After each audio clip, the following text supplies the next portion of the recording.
Hi guys, so today I'm craving for Filipino food.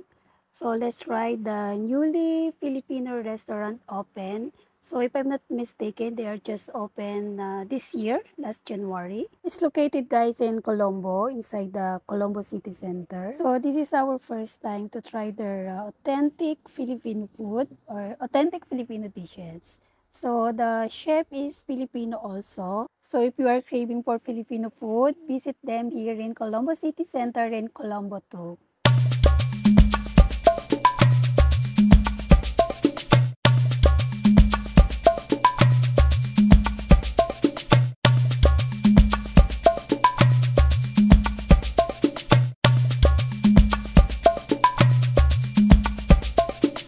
We're here guys at Monster Cafe, the Filipino restaurant and bar. So it's located guys inside the food studio at second level. So inside the food studio, there's a stair. You can climb, walk, or fly to get there. Just kidding. So see Shana, she's so excited. So let's go guys because I'm excited too.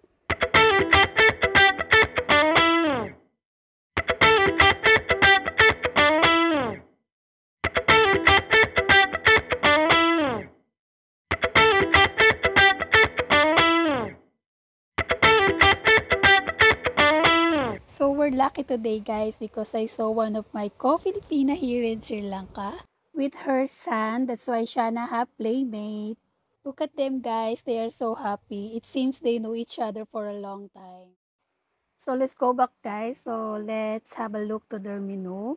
So they have chicken sisig, lumpia, Filipino soup, barbecue, adobo, see all the Filipino dishes they have.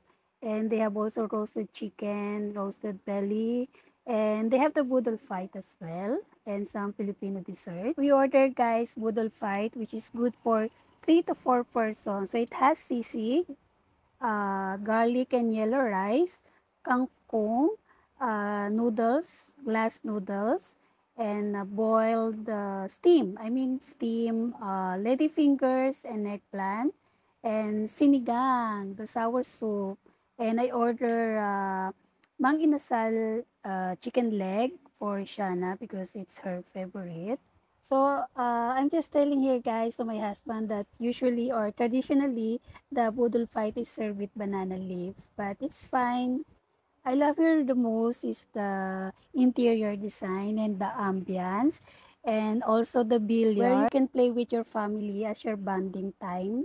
Since my daughter is her first time to play billiard, so my husband teaching her how to play billiard.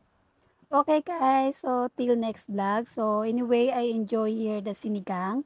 I really craving for sinigang. It's really satisfy my cravings.